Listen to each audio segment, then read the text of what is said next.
Бүх операторын хэрэглэгчид Family үйлчилгээнд нэгдээд супер бэлэгтэй. Toki app-аа нээгээд Family үйлчилгээг сонгож ороорой. Family үйлчилгээнд аль ч операторын хэрэглэгч бүртгүүлж болох ба гэр бүлийн гишүүдэд нэмэх бүрд 1 сая төгрөгийн хадгаламжийн эрх, дундын дата, супер бэлгийн эрхүүд авна. Toki Mobile-ийн дугаартай хүүхдэд нэмэх эсвэл шинэ дугаар авч өгөх үед хүүхэд бүрд 20,000 төгрөгийн хадгаламжийн эрх, супер бэлгийн эрх мөн 6 сарын турш хүүхдийн дугаарын цэнэглэлт бүрийн 50% нь хадгаламжинд нь нэмэгдэнэ. Цугларсан бэлгээ онцлог хэсгээс харах боломжтой. Супер бэлгэнд 2 өрөө байр, Univision-ийн 10 жилийн эрх, 10 сая төгрөгийн хадгаламжийн эрх зэрэг бэлгүүдийг 20 гэр бүлд бэлгэлнэ. Family үйлчилгээ нэгдэж гэр бүлийнхээ хэрэглээг ухаалгаар удирдаарай. За юу цаанда сайхан наадцгаас нү. За тэгээ шинэ бичлэгээр уулзж байгаад маш их баяртай байна. Бүгдээрээ лайк, subscribe дараад шууд бичлэг рүү орцгоё. Үйл явдал Ким ах маань охинтойгоо шинэ байшиндаа нүүж ирж байгаа дурсамжаар эхэлдэг. Нэг тийм олон таван юм гомдлоолгоо хэрнээ тусалсаар л байдаг найзууд байдаг да. Хансуу ах бол бүр яг тийм найз. Харин Пак ах гүндүү сайхан ах бөөнөр нь овоолол матчихээн. Сайхан хоёр найзтай л да. За тэгээ мэдээж энэ хоёр манай Минжи гадаа ганцаараа сууж байгаа шүү дээ. Хөршиг нөхдүүд ирж тоглоомын талбайд хамт нуугдж тоглох уул гин. Тэгсэн өөрхий тоглоал болол хамт явж байгаа. Ингээ нэх бодлого охины алга болсныг мэдсэн Ким ах сандран хайж эхэлгүй яхав дээ. Хансуу болон Пак ах нар ч хамт гүүх ба нөгөө талд Минжи хиндэж олдооргүй нэг байшингийн орц руу гүүгээ орцсон. Бүр улам цааш явбал том хөвөнгийн ард нуугчгаа тэр чигээрээ л унтчихсан тэр. Тэгэж болоогүй хэсэг хугацааны дараа тэр өрөөнд хүн байхгүй гэж утсан эзэн нь хаалган гадаас нь сойжлоод явчихж байгаа байхгүй юу? Гэвч ухаалаг Минжи охин шатнууд үрж байгаад цонх руу дээшээ авирж гадаа ивсэн хүн рүү тусламж хүсэн ашгарч байгаа. Ким охиноо олж чадахгүй нэ гэж бодон цагдаа руу яг залгах гэж байх тэр агшинд Минжи гинт гүүж ирэн аавыгаа тэрвэрэд авснаар ашгүйнийг санаа амарч байгаа нь. Минжи маань хүнээс тусламжгүйгаал гэрээч гисэн өөрөө заагаал хүрээд ирсэн ийм л ухаантай өгчтэй. За харин үйл явдал одоо цагт Минжи сорвтыг дотогш оруулахгүй тул хаалгыг хурдан хаах ба Минжиг амьд байгааг харж сорвч бүр бөө шок. Туслах руугаа залгах боловч юу уцаа авах мантай. Тэр үед мань хүнийг нь Ким ах аль хэдийнэ өгтлэн зодж байгаа штт.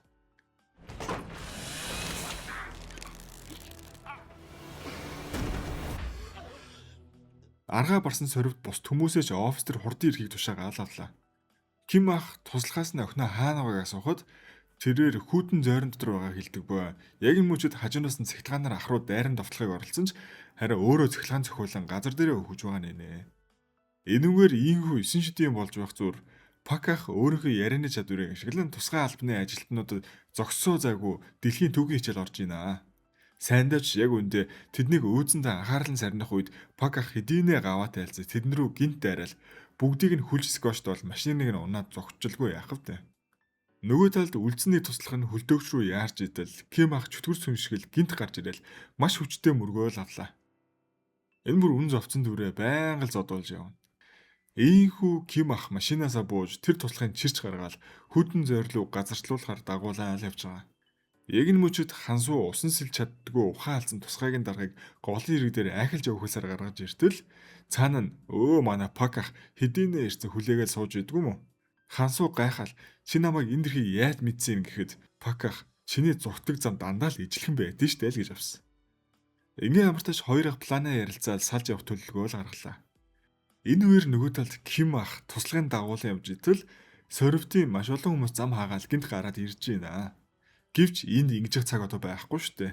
За чи наана сууж одоохон гэж байгаа хайтал хаалгыг хаагаал хэсэг болоод буцаагаад нээхэд бүгдээр талын нэг тарцаа хавтчихээн. Нөгөө талд сорвт ч Минжиг хөлдөж өгөхөөсөө өмнө гараад ирчихээ. Сулж өгье мөгийг гэцээ хөөргөө найрахыг үзсэн ч юу гэж тийм амарханд хэрэгт болох вэ? Хаалгаа нээхгүй шүү дээ. Ким туслахыг нь дагуулсаар явж идэл гинт тэдний нэгэн машин хүчтэй мөргөж орхих юм аа. Хинбэ гэсэн чинь өнөө хойдоос ирсэн өөрийн ахыхаа өшөөг авахар ирсэн залуу л байна. Ийхүү Ким ахыг тулаан дуудаж хоёр талаасаа байдаг чадлаараа нудраг зүрүүлж эхэлвэ.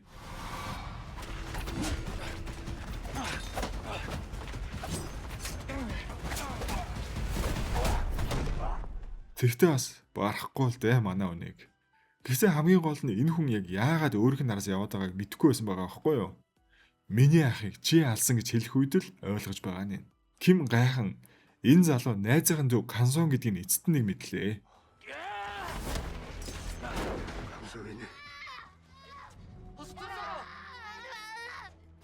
Би чиний ахыг алаагүй гэдгээ хэлж олон жилийн өмнөх дурсамж сөхөгдөв.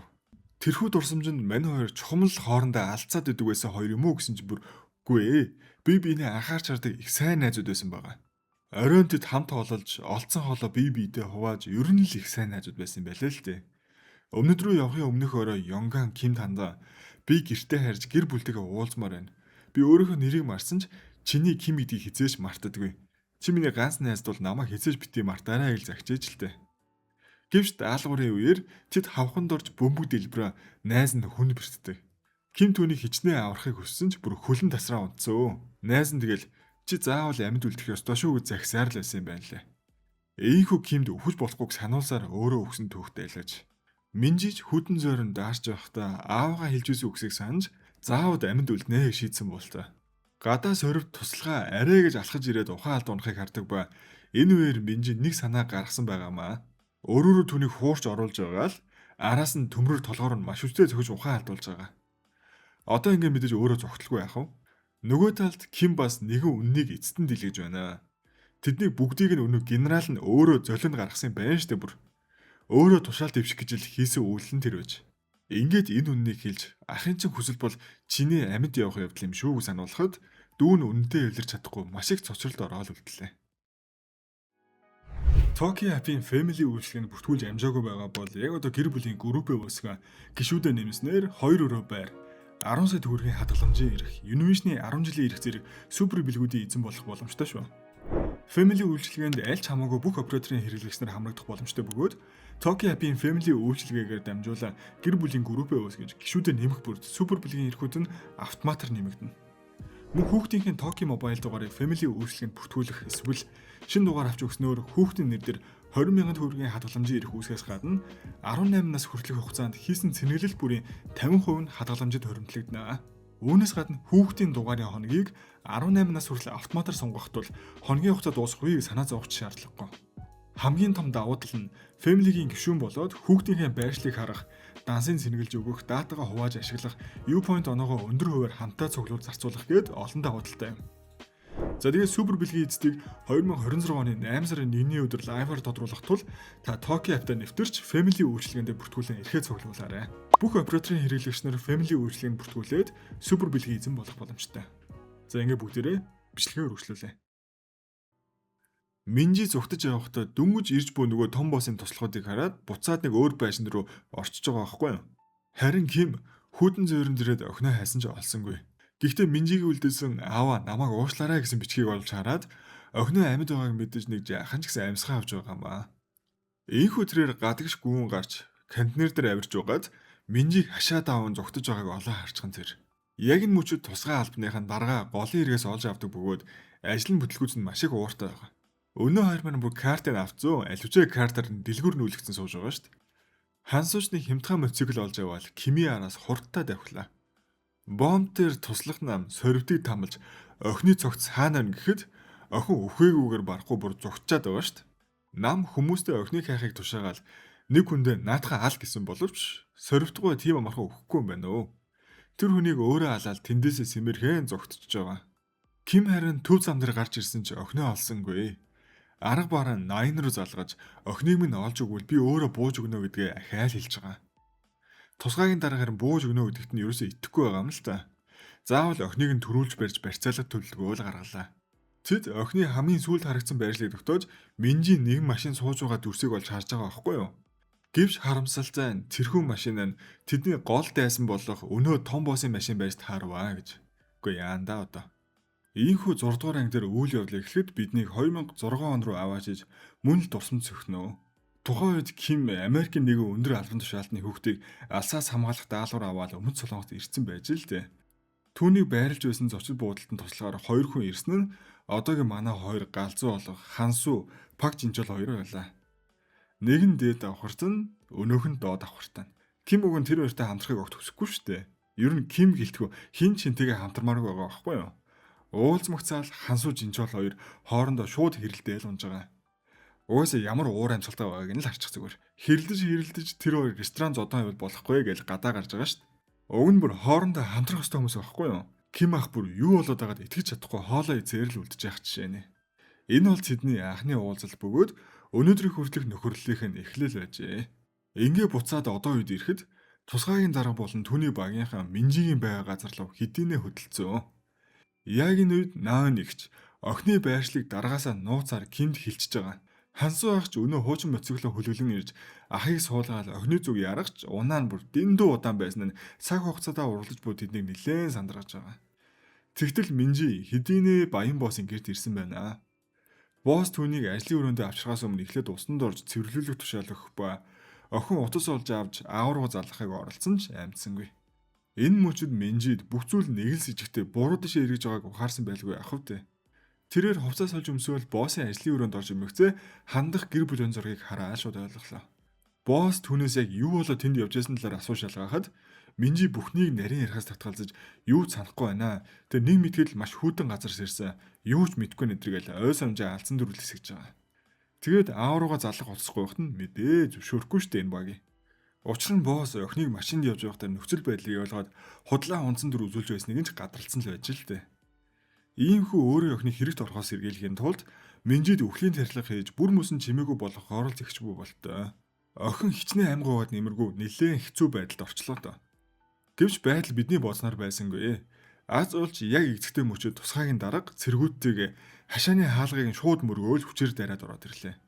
Босс тэр даруй өөрийн гар хөл болох батлан хамгаалсан сайд руу залгаж тусгайгийн даргаыг нэгжлэг их зөвшөөрөлгүй хувийн эзэмшил халлаа гэж матав. Тусгай даргад отогч нэвтэрч босстой тулаан охиныг надад угаасаа энд байгааг нь мэдчихнэ гэж шаардсан ч босс урдаас нь тохуурхож хууль бус үүдэл хийж буй даргаыг удахгүй хөөгнө гэдгийг санууллаа. Уг нь хөөрхий орж ирээл их том байсан. Уцан дуугарахад батланы сайд нь учруу загнажийнаа. Хүмүүс нь ч гадаа бүр юу ч хүз одолчих. Энэ бүр үнэхээр л тийм дийлцэн том босс юм байна л да. За яг энэ мөчөд газаа нь Ким Хансуур ирцээ ажиллаж байсан ч олон хүнтэй байсан тул шууд дайр зүрхүүлсэнгүй.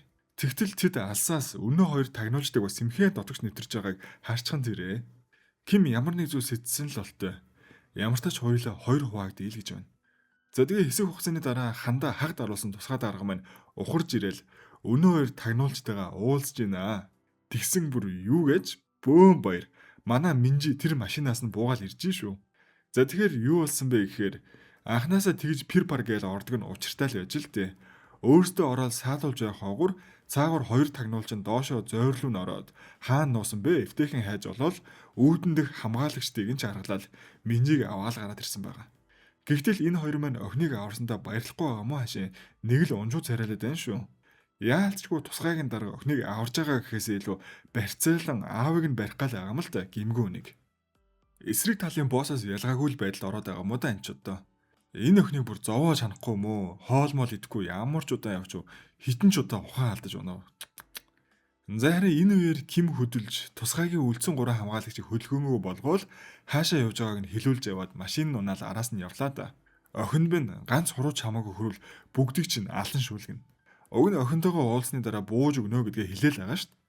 Даас тусгай дарга түнд итгэсэнгүү. Өөрийн хамгаалтай төв байранд очоод чамайг хүлээж аяа гээл гал дээр тус асгаал хэллээ. Нөгөө талд Пак зэвсгийн аваар офс руугаа иртэл тэнд хин нэг аимшигтай хүн хүлээж исэн ба түүнийг харж айсандаа бараг өмдөндөө шээхнэ. Бас ямар гээчин том боссны болдоо гэсэн чинь хэд хоног гэртээ хариагүй болохоор нь араар тавьж яана гэж сэрдсэн түүний эхнэр л байсан байгаа. Жинчоолч бүр эхнэрээ харахаараа сүнсэн зайлчт юм байна шүү дээ. Бүх үннээ сайн гэгч нь тайлбарлаж өгснөөр эхнэр нь сайн нэг юм ойлгох болтой. За яахав найстаа тусалтай. Тэгтээ буцаж ирэхдээ халуун догбүүгийн аваа мартваа л гэж байна. Амарч юм дөө. Ингээ өстой үхэлтэй сантиметр зөвлөө гэсэн шүүлийн бодвол Пак ах подволдох нууц зэвсгийн агуулга руугаа орж ийн. Ингэж л нэг эцэст нь бүрэн зэвсгэлж аваал гарах болтой. Тусгайгийнхан төв бариндаа ирэх бөгөөд манай Хансуу ах Холливуудын кино цаашаа машинд орон зүгцээр агаал энэ хүртэл яваад иржээ. Одоо харин тусгайгийн дарга Кимиг араас нь ирж байгаа болохоор бүх зэргүүдээ онцгой байдалд оруулж төв байраа бүрэн төгжиж байгаа нь яг үүндээ хэр их айж төгшиж байгааг нь харуулж байна л хэлтэй. Энэ үеэр Хансуу нэгэн хамгаалагчийг зөхөж унгаа дотогш нэвтэрч амжнаа. Угаалгын газрын ихчийг хүлж орхисондоо уучлахгүй байгаамаа бас. Ингээ таазар дамжин Минжигийн байгаа байцаалтын өрөөг олох нь тэр. Өрөөнд дарга Минжиг байцааж чиний аав Ким бол жирийн офисын ажилтан биш. Түүхэнд хамгийн аюултай тагнуулж гэж хэлэхэд охин огт итгэж өгөхгүй лээ. За тэгээ удалгүй өнөө том боссын гомдлоор батлан хамгаалахын сайд ирж даргаыг толгой төрүүгөө загинж байх оронд Хансуу таазнаас Минжиг дуудаж агаар зүйлтийн хоолоогоор дамжуулан оруулахаар дээж татаж авч байгаа нэ. Охин миний аав үнэхээр тагнуулж байсан юм уу гэж асуухад тийм ээ. Гэтэ тэр одоо өөрчлөгдсөн. Нарийн түүхийг нь эндээс гарсны дараа яриг айл цахилгааны самбар руу ус тусааж байгууламжийн тогийг таслаа өмэн дэгдэг айл амжлаа. За тэгээд өмэн дундуур тэд гадаа гарахад харин тусгаагийн зэвсэгт аримт тэднийг хэдийнэ бэлтгэлтэй хүлээж байсан байгаа юм да.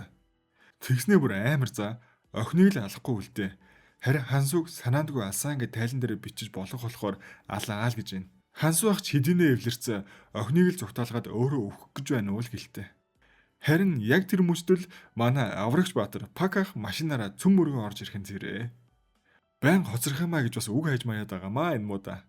Ингээ Пак хүмүүсийг шүршиж Хансуу Минжээ хоёрт машин сууж хашгирсан ч машиныхаа хаалгын дотроосоо төгжцээ үнэн бүтэхгүй бас тэгж байгаад.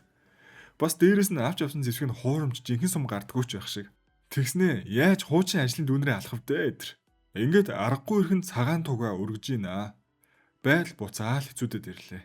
Ингэжил бүх юм дуусгахнуудаа гэтэл тэр цаанаас яг энэ эцэгтэй мөчөд Батлан хамгаалгын сайд довтлогоо зогсоо гэж хашгирхан тэр. Учир нь түүний ард хэдийнэ Ким ирчихсэн хоолойг нь юучгүй бооход бэлэн байгаа. Эцэст нэг охиноо эсмийн дугааг нь харж санаа амарлаа гэж. Охиндоо ч хандан Минжи 50 бэ. Аав нь ирчлээ. Одоо бүгдээрээ гэрлүүгээ харьцгаа гэж хэлснээр энэ удаагийн анги маань маш сэтгэл хөдлөмж дуусж байна. За тэгээд энэ удаагийн бичлэгтээ маань хамтран ажилласан Toki application Toki app-ийн family үйлчлэгэнд гэр бүлэрээ нэгдэж гэр бүлийн группээ үүсгээд 2 өрөө байр 10 сая төгрөгийн хадгаламжийн ирэх Univision-ийн 10 жилийн ирэх зэрэг супер бэлгүүдийн эзэн болоорой. Тэгвэл мэдээж хамгийн гол давуу талууд нь хүүхдийнхээ байршлыг харах, дансын цэнгэлж өгөх, датагаа хувааж ашиглах, U-Point оноогоо өндөр өвөр хамтаа цуглуулж зарцуулах зэрэг боломжууд юм. Бүхэл операторын хэрэглэгч family үйлчлэгэнд бүртгүүлээд супер бэлгийн эзэн болох боломжтой шүү. Ингээд дараагийн бэлгээр уулзтлаа. Түр баяртай.